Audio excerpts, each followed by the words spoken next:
میدونید دوستا، بدترین چیز برای یک یوتیوبر تازه کار چی است؟ نه، حذف شدن کانال نیست، بلکه لحظه ای است که شما 10 ساعت 12 ساعت یا بیشتر از او تلاش میکنین، با ذوق و شوق و علاقه تمام زحمت میکشین، ویدیو میسازین و او رو میرین در یوتیوب بارگذاری میکنین و بعد از ساعت ها انتظار 12 تا هم بازدید برتان نمیاره. این بدترین حالت است که یوتیوبر تازه کار بهش روبرو میشه. من دقیقاً از همین آدم بودم، با ذوق و شوق تلاش میکردم، ویدیو میساختم، ولی یوتیوب این کار من با هوایی خالی اشتباه گرفته بود. اصلا نمیفهمید من هستم یا نیستم، تا اینکه فهمیدم 5 تا اشتباه مرگبار را دارم که مثل خفاش که هیچ کسی نمیبینه اما تمام برنامه های مرا میخوره و نابودش میکنه. پس حالا قرار است در این برنامه من این 5 تا اشتباه مرگبار را به طور بسیار موردی بحث بکنم و با شما در میان بگذارم که شما هم در این چاله نیفتین. اگر از این 5 تا اشتباه شما اجتناب کردین، اگر جلوی این 5 تا اشتباه را گرفتین، کانال شما مثل موشک میره سمت بالا. منظورم بازدید و سابسکرایب دانه میگم.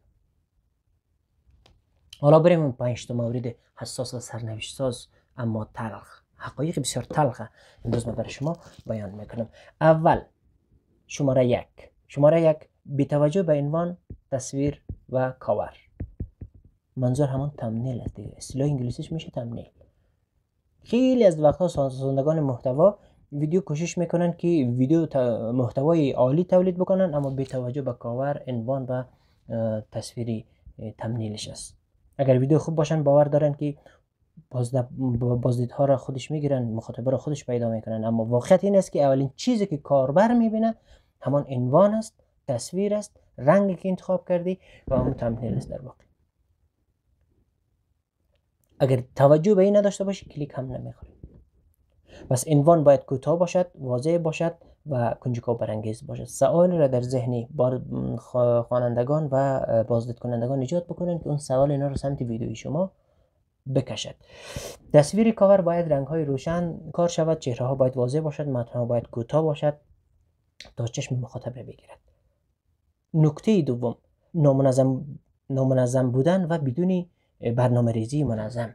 شما ویدیو یک روز آپلود میکنین، بعد میرین 1 ماه 2 ماه گم میشین، بعد از 1-2 ماه باز پیدا میشین، باز یک ویدیو دیگر آپلود میکنین. حالا یوتیوب، الگوریتم یوتیوب با شما چی کنه؟ هر کی باشه، بازدید کننده باشه یا الگوریتم خود یوتیوب باشه، اونو هنگ میکنه، میگه ما با این آدمی که آمده روی یوتیوب یک بار پیدا میشه بعد گم میشه ما چیکار بکنیم؟ این خیلی زیاد مهم است. الگوریتم یوتیوب ثبات و نظم دوست دارد. هفته 2 دانه یا 3 تا ویدیو آپلود بکنین و این پروسه را به طور مسلسل دوامدار ادامه بدین تا اینکه شما مخاطبان وفادار پیدا بکنین و اینطور باعث رشد کانالتان میشه.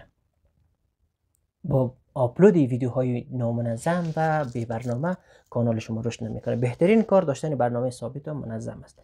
اعتماد مخاطب را هم شما میتونین جلب بکنین و همینطور که اونا میدونن چه زمان شما ویدیو آپلود میکنین و چه زمانی نمیکنین، چون دقیقاً اونها منتظر همان زمان باید باشن. نکته سوم، تمرکز فقط روی بازدید نه کیفیت محتوا. شما دنبال بازدید هستین، کیفیت محتوا اصلا برایتان مهم نیست. پس شما چطور انتظار دارین که مخاطب های وفادار پیدا کنین؟ این بسیار مهم است. یوتیوب یک شبکه اجتماعی است. خیلی ها به جای تولید محتوای ارزشمند دنبال موضوعات بسیار لحظه‌ای و ترند میرن تا بازدید سریع بگیرن. در کوتاه مدت شاید شما بسیار بازدیدهای بالا بگیرین، موجهایی از بازدید سمت شما سرازیر بکنن، اما در دراز مدت شما دوستان وفادار، دنبال کنندگان دائمی پیدا نمیتونید، چون مخاطب بعد از چند بار میفهمه که شما دنبال کلیک هستین نه دنبال تولید محتوای ارزشمند. یادتان باشه که کیفیت محتوا مهمتر از تعداد بازدید هاست. محتوای خوب حتی بعد از ماه ها هم بر شما بازدید میاره. این خیلی مهم است. نکته چهارم، بی‌توجهی به تعامل با مخاطب. دقت بکنین یوتیوب چی هست؟ هم گزینه‌های نظر دادن دارن، هم لایک دارن، هم دیسلایک دارن و گزینه‌های مختلفی دارن واکنش مردم. پس این نشان میده که یوتیوب یک تلویزیون نیست که شما فقط برنامه‌هایتون ارائه بکنید و به برنامه‌ها و مخاطبین شما خود بی‌توجه باشین. نظراتش باید بشنوین، نظراتش باید جواب بدین، ریاکشن داشته باشین. سوالاتشان رو پاسخ بدین.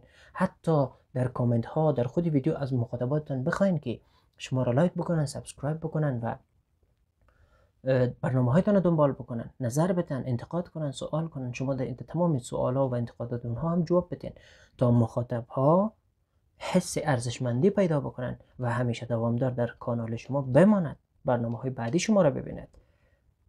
پاسخ دادن با کامنت ها، پرسیدن نظر مخاطب، حتی درخواست لایک، اینها اصلا اشکال ندارد. اینها احساس ارزشمندی منتقل میکنه به مخاطب. پس شما هم وقتی تعامل را بالا ببرین، قطعا الگوریتم یوتیوب ویدیوهای شما رو بیشتر برای مردم پیشنهاد میدن. نکته پنجم، به هیچ کسی نگو.